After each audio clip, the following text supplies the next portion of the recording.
Everyone, welcome to this week's episode of Fight Chat Friday. It's episode 159 and we are looking back at the World Championships in Tampere, Finland.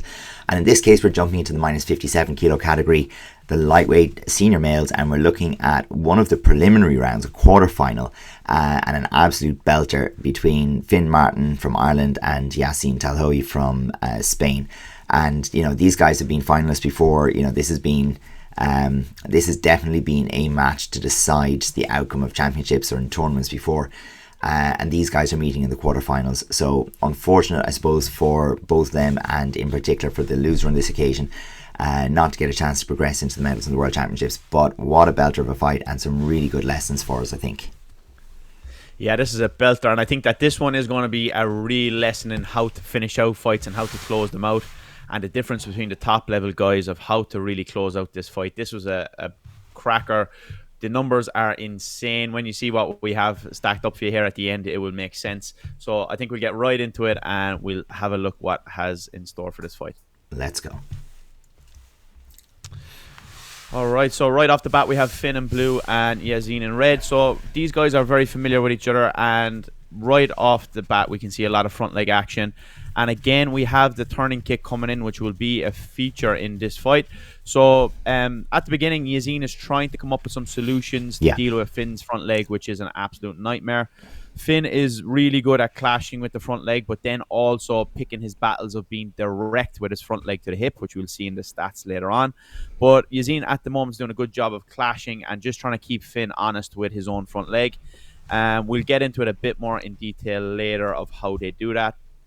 But for now, we can just see a little bit of clashing and testing.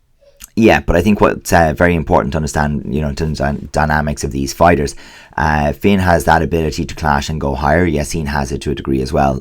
Finn's leg just being slightly more extreme maybe. But more important than that is Finn's reliance on that front leg generally to do most of his work for him. So his control over distance, his ability to clash and go higher and so on is a big feature. One worry for Finn is the number of warnings he concedes, and if Yassine can keep pressure on him throughout the entire match, he will definitely concede warnings.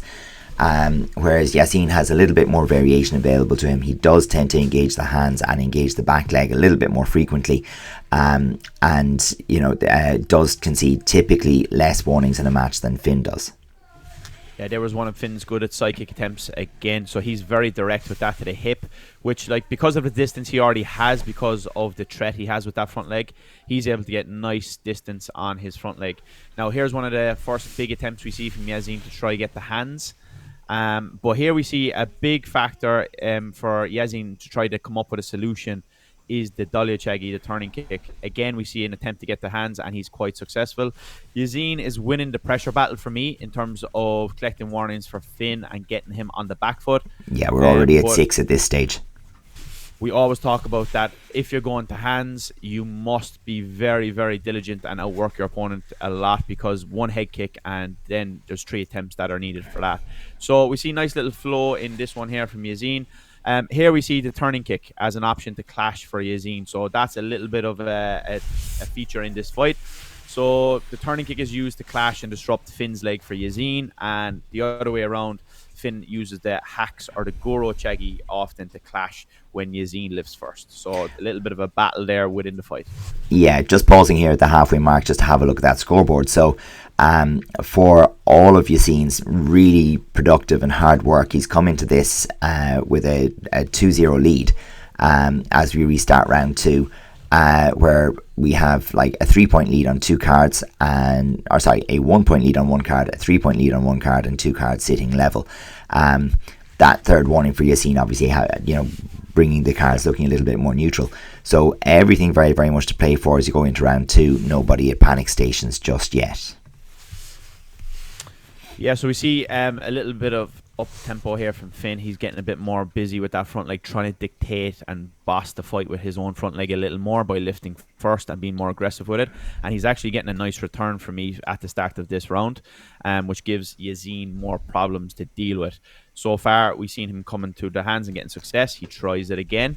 But this time, Finn is effective with his own front leg as well to counter that. Finn's front hand position as well is really, really good. We can see it here, which actually stops people getting to hands as clear as they would like, because he has that little bit of a barrier.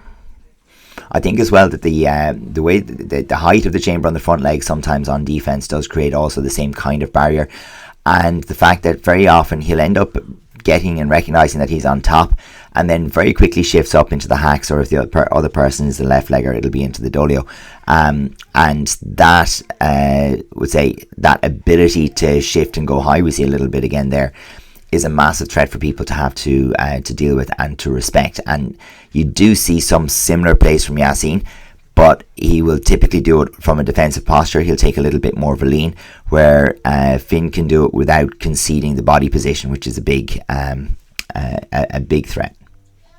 Yeah, so far I think that we have a very level battle in terms of like the amount of output, and we'll see that later on as well. But we see a nice entry here off the backhand from Yassine, which we haven't really seen so far in the fight, and it was a perfect thing to do because there was one card there that was available for him to kind of take that. Now we're getting into the real battle of this fight, a head kick which comes in, which was, I think, a bit silly from Yassine. We're going to look at this in depth later, but he was trying to knock away the warning and ends up giving away the warning and the head kick, so a double whammy. And then Finn using that front leg, he's still willing to engage a lot, which I don't know, maybe he a little bit more experienced, he could have played that a little bit more defensive and kept himself safer and longer, because we'll see in a second here that warning actually cost him a little bit. And a nice little entry from Yassine, good flow to get to the back kick, keeps the pressure going, and that warning there is a killer for Finn. He didn't really have to give that away, in my opinion. Sure. And that coupled with the last one was a big difference to bring it 2-2, and Yassine is happy to close this out as a draw. Last couple of seconds then to bring us into the extra time. So we might watch the extra time and see what happens before we get back into the analysis of how to close out a fight. For sure. But as you said, you're looking at a situation there where the number of warnings involved for Finn is massive, and is actually equal to the difference between the scores. So he's had to pull out that head kick towards the end to bring things back into it. And of course, as you said, that's maybe an unforced error on behalf of Yassine there at the end. Yeah, again we see Yassine using the turning kick to kind of clash the front leg. I'm not sure it's the best solution. But again, he gets to a very similar exchange that we've seen in regular time of pushing him through that corner with the blitz. And I think that was one of his biggest successes, and I actually would like to see him do it a bit more, to be honest. But again, Finn, always a massive threat. His legs are just absolute weapons. He's very diligent on the hip as well. So he finds that hip really well. He doesn't just throw his leg up to carry like we've talked about as an issue for a lot of people. They just throw up the front leg without real intention. Like, he's real motivated to get that onto the hip, like we see here, like 2 side kicks banging in, and then he has that to come over the top if needs be as well. So it's a lovely little strategy. Again, we have to credit Yassine here in this position. So he's looking at being 3 cards down, and has to look at 2 of those cards as effectively being spent. So the first 2 cards you can see there are Finn's 4-1 or 3-1, 3-0 now. Almost impossible to get, but he only needs that 1 point elsewhere to bring things back in his favour. And he's showing the right mentality in terms of chasing what's available on the scorecards. That's the 3rd warning for Finn. It makes it even that little bit more achievable, because now it's just a single point score. Yeah, that's it. And he's actually quite good at closing down the front leg from the restarts. Look how close he is to the referee. He actually pushes him back, and he's real close so he can get the hands. Real clever on the restart by Yassine. Good strategy. And that seems to be just enough here at the end to be able to do the business for him. So we'll see how it plays out. And then that backhand again, because he steps in that little bit closer, is that 1 point score that he needed. And that's enough to bring it to a draw.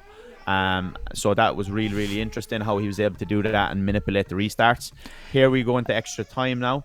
Yeah, absolutely. But even just as to highlight what you were saying there at the end, the restarts and the positivity, the having a plan of action on the restart from Yassine, I think was really massively important there, because he could be 100% forgiven after having had the 2 rounds that he had in the initial part, where the pressure play and the making of the moves was very much in his court.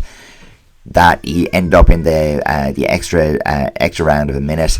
Finn has gotten himself a good lead. We're looking at the 4-0 kind of on 2 cards, and he recognises, okay, I can go for 1 card here. I can pull this back and have it 2-2.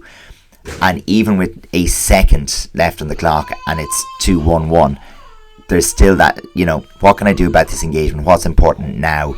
get me in there, I'm going to make one score. So very well played. Yeah, definitely. And I think the big thing that Yassine has in his favour as well is he's quite sharp off the hands as counters, and he's able to get into that range where he needs to be. I think Finn could actually do a better job of holding distance further because he's so threatening with the legs. He actually should be able to maintain better distance, in my opinion. Easier said than done when there's someone rushing at you and trying to put you under pressure in a real pressure cooker of a situation. But like, he does really, really well to close that distance, and Finn does have the capabilities to really keep the distance further, especially when he's winning. Absolutely. And we, as you watch these back, you see plenty of opportunities where the referees or the umpires could potentially have given someone a score. But it always comes down to that. You need to get the two. Yep. So we see the first one attempt, and I think Finn tries to get to the head again, but Yassine covers up well and shows the referees that it was a cover, which probably helps him in his favour as well. Then we see warnings starting to rack up here already, which you got to keep in mind in extra time for golden point. Yeah. Those 3 warnings do make a difference. Again, only the 1 flag that we see for Finn. And we continue on a little longer than we usually see in the golden point, to be honest. But it's because these guys are such high level and really calculated with their risks as well. So not really forcing anything as of yet. That's it. And, the referee is going, okay, there was an action there. There's that extra warning you were talking about. And now Finn has to be very, very careful, because if he concedes that third warning, that's a score for Yassine, and that's the end. So, it's all playing a very, very, very nerve-wracking game at this stage.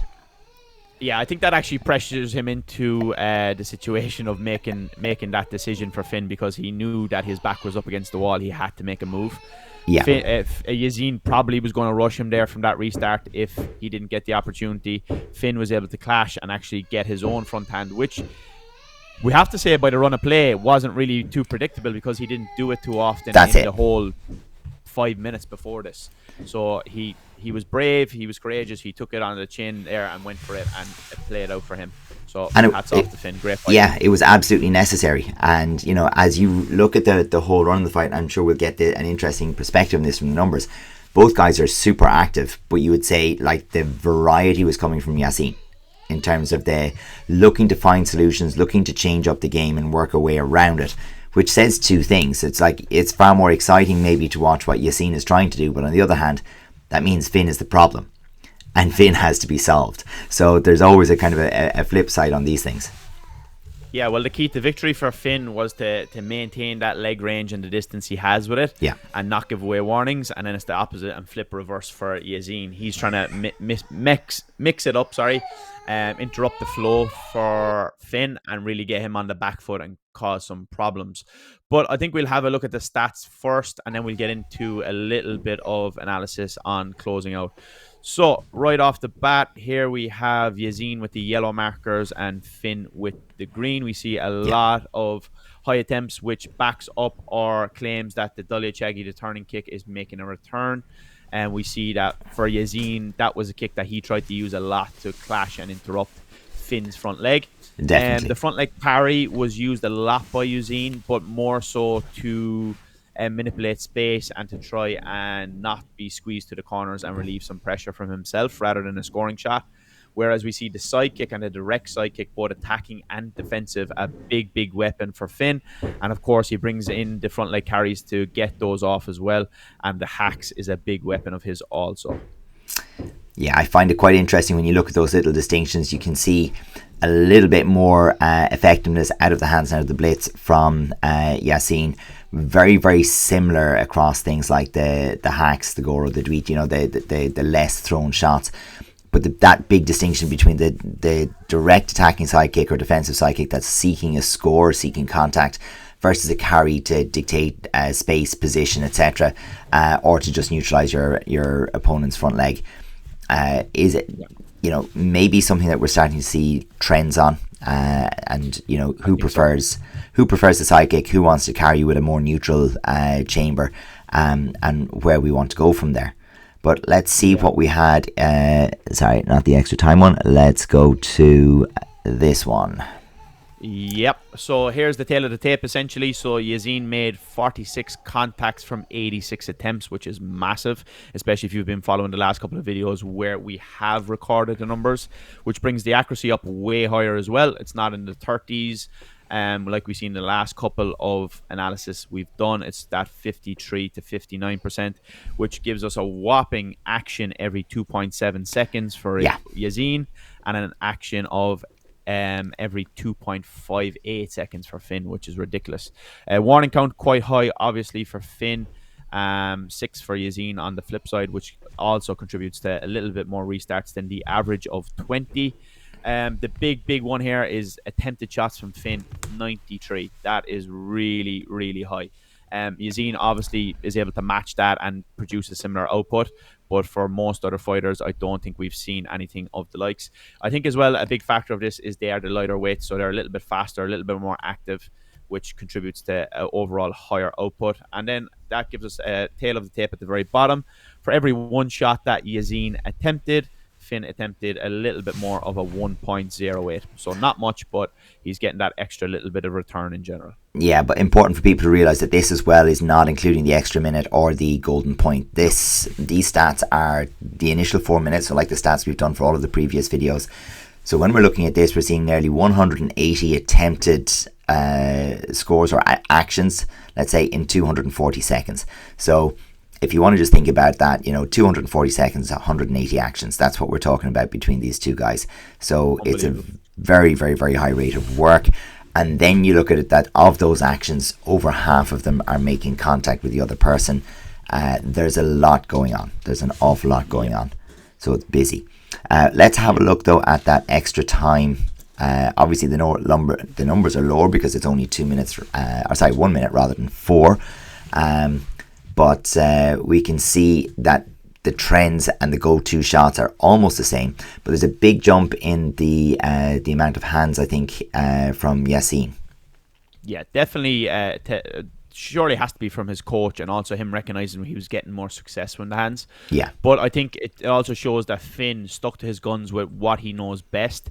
His front leg carry, his side kick, and his hacks essentially are the only green bars we see. So he stuck to the main shots in his arsenal, and he was only kind of matching with hands really when he has an opportunity to match with Yassine just to cancel him out. He wasn't really going for hands himself, so he was more of the kicking style here, where we see Yassine had a much more variety in terms of shots. There's lots of yellow on this chart compared to the green, but the green is just higher in the particular shot selection then.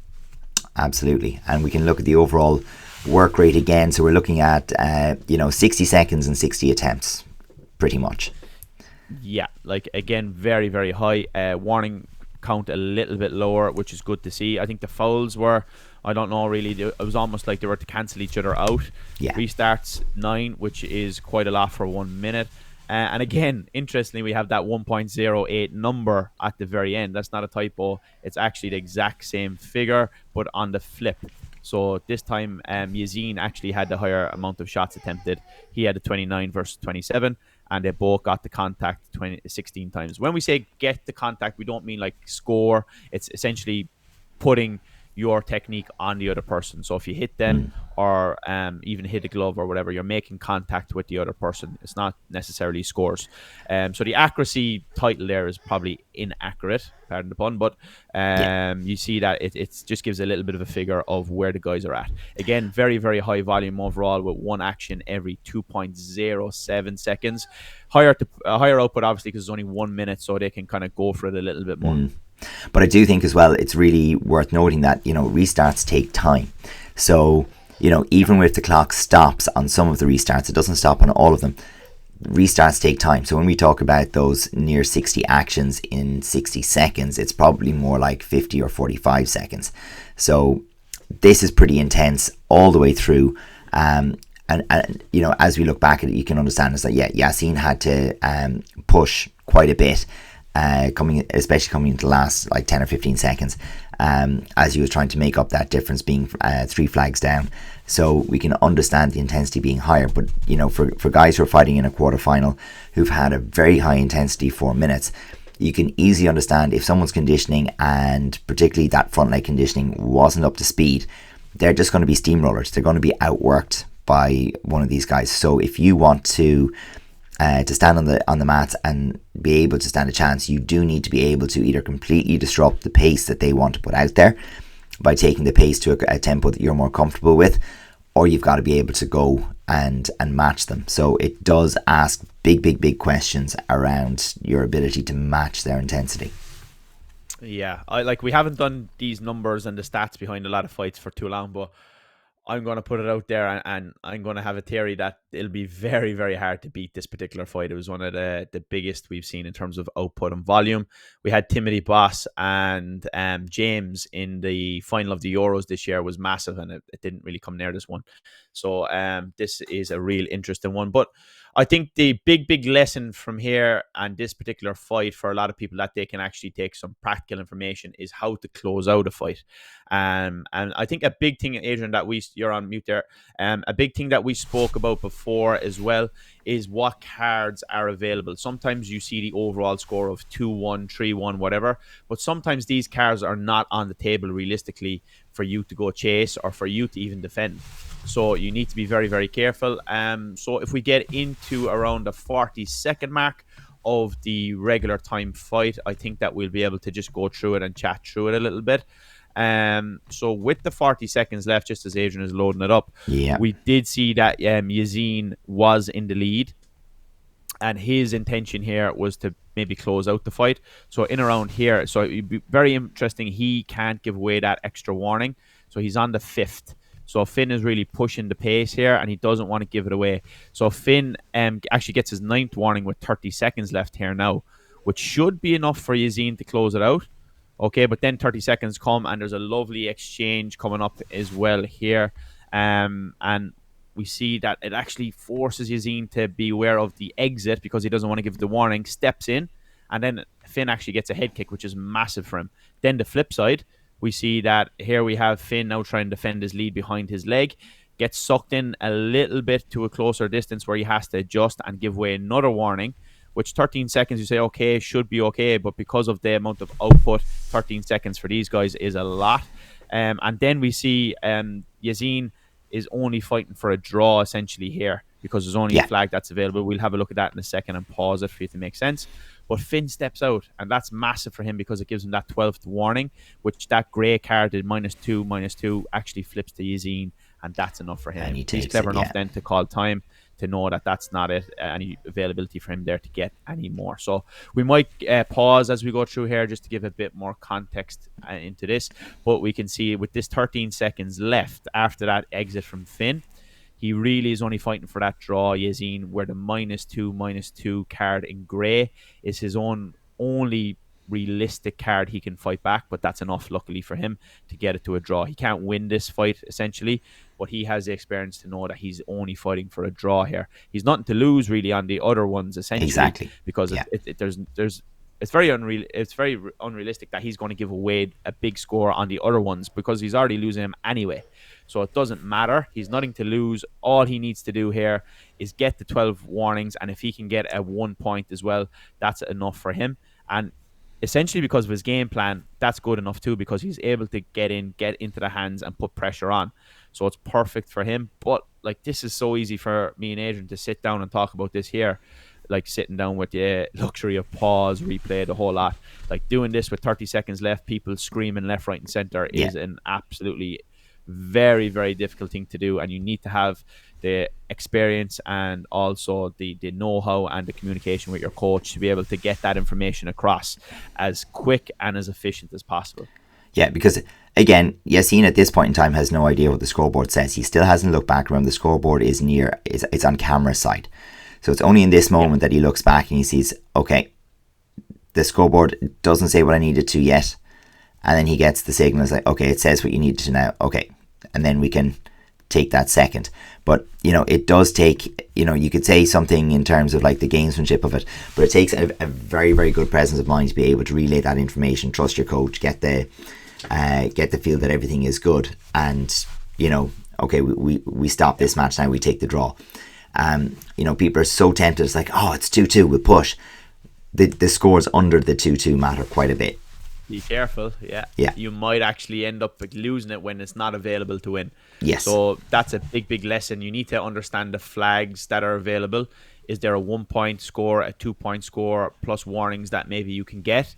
If there's a gap of 3-4 points, it is unlikely that you're going to be able to turn the tide on that one with the clock ticking down.